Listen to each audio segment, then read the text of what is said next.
ये हमने आम का अचार बनाया है। आम का अचार बनाने के लिए हमने क्या किया था, कैरी को लाए, उसको धोया, पहले धो करके कपड़े से पोंछ करके फिर काटा। काटने के बाद उसमें हमने हल्दी नमक 1 किलो में 100 ग्राम करीब नमक डाला था हमने, और 25 ग्राम हल्दी, 10 ग्राम हल्दी डाल करके उसको मिला करके अच्छे से हाथ से खूब मिला करके इस छन्नी के ऊपर रख दिया था, जिसमें कि इसका पानी निथर के इसमें इकट्ठा हो गया था। और ये 24 घंटे रखा रहा। उसके बाद फिर हमने इसका अचार बनाया। हम अगर टोकनी में रखते हैं, बांस की टोकनी में, तो अगर बांस की टोकनी में रखना तो आप उस पर साफ कपड़ा बिछा लीजिए, उसके ऊपर उन आमों को रखिए, जिसमें कि उसका, और उसको किसी भगोने के ऊपर रख दीजिए, स्टील के भगोने के ऊपर रख दीजिए, जिसमें जो पानी निथरेगा वो पानी हम उसको काम में ले सकते हैं।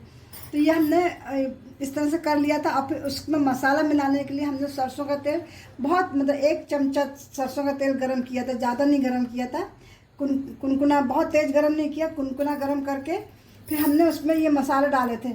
मसालों में हमने डाला, ये सौंफ जीरा मेथी है। सौंफ जीरा मेथी का जो माप है वो 200 ग्राम सौंफ, उसका आधा 100 ग्राम जीरा, उसका आधा 50 ग्राम मेथी, इसको भूंज करके दरदरा पीस लिया था। अब ये जो मसाला है, इसको मसाले को हम 1 किलो आम में 100 ग्राम मसाला डालेंगे। और ये हमारी राई है।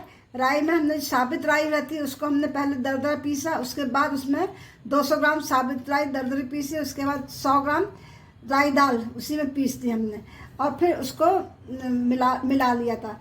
ये भी 1 किलो में 100 ग्राम पड़ती है। मिर्ची हम थोड़ा तेज़ रखते हैं, तो मिर्ची 50 ग्राम करीब डाली थी। ये 25 ग्राम हल्दी, नमक, 1 किलो में 1 पाव नमक लगता है। 1 पाव नमक कुल लगता है, मतलब उसमें जो अपन ने कैरी में लगाया था वो भी वही नमक डालेंगे, और जो अचार में मिलाएंगे वही नमक उसमें डाला जाएगा। अब जो पानी छन के पानी आया था उसका, उस पानी तो काफ़ी सारा था, तो हमने उसमें से काफ़ी सारा निकाल लिया था। और ये हींग भी डाली थी हमने। और इसको बघारते समय जब सरसों का तेल गरम किया, उसमें हमने 4-5 लौंग डाली और 4-5 खड़ी मिर्ची, साबित मिर्ची डाली, और फिर उसको कुनकुने तेल में डाला, बहुत तेज पकाना नहीं है।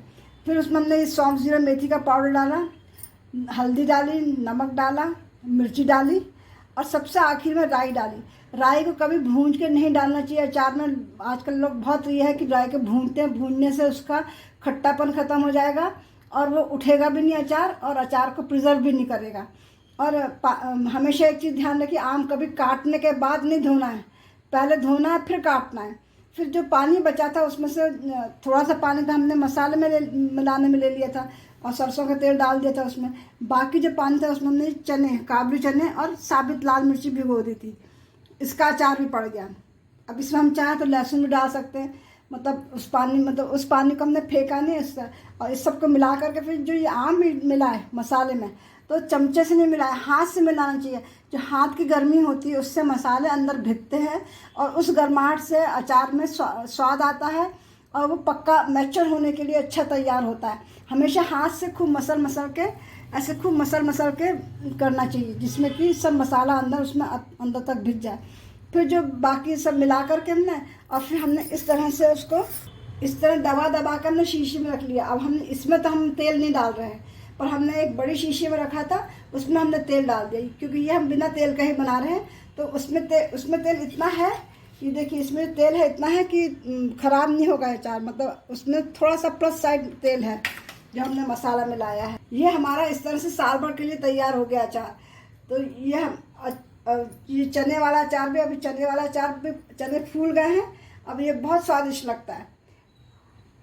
और अगर इसका पानी वाला डालना है, तो अगर पानी ज़्यादा निकला है तो उसी पानी में आप पानी वाला अचार भी बना सकते हैं। उसमें राई डालना है, नमक डालना है, थोड़ी सी हल्दी की ज़रूरत नहीं पड़ेगी, क्योंकि कलियों में तो हल्दी है, उसको पानी के साथ डाल दीजिए, वो पानी का अचार भी बहुत अच्छा उठ जाता है। वो ये इतना तेल ऐसे रहना चाहिए इसमें, मतलब जो हमने बिना तेल का अचार बना रहे ना, उसके लिए इतना तेल ऐसे रहेगा, सना हुआ रहेगा ना, मिला हुआ अच्छे से, तो ये ख़राब नहीं होगा कभी भी। ये हमने आम का अचार डाला है, ये आम का अचार तेल वाला है, ये बिना तेल का अचार रहेगा, इसमें हम तेल नहीं डालेंगे। और ये हमने जो पानी निकला था, जब हमने आम धो के काट के पहले धोए थे फिर काटे। काटने के बाद कभी नहीं धोना चाहिए। पहले धो करके आम काटे, आम काट के जो उसको नमक हल्दी लगा करके रात भर रख दिया था। उसका जब पानी निथर के आया उसमें हमने थोड़े से पानी में तो हमने सब मसाला मिलाया। उसमें सौंफ, जीरा, मेथी, राई, हींग, नमक, मिर्ची, हल्दी और वो मिलाया। और फिर बाकी जो पानी था उसमें हमने ये काबुली चनों को धो करके सुखा लिया था। सुखा करके इसी पानी में भिगो दिया। इसका ये काबुली चने का अचार हमारा उग जाएगा। इसमें लाल मिर्ची, साबुत लाल मिर्ची डाली है और काबुली चना डाला है। बहुत टेस्टी अचार बन जाता है इसका।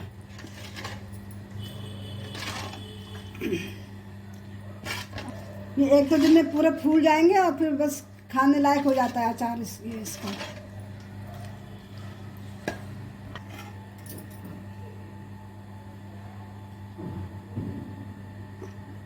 हमारे जो नमक और मिर्ची है वो प्लस साइड होनी चाहिए, तीखा होना चाहिए।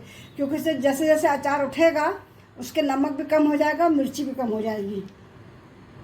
तो फिर प्रिजर्व के लिए हमको अचार में नमक थोड़ा तेज साइज रखना होता है। इस अचार में हम कोई प्रिजर्वेटिव नहीं डालते। कोई भी डालने की ज़रूरत नहीं। जो राई है वही प्रिजर्वेटिव का काम करेगी।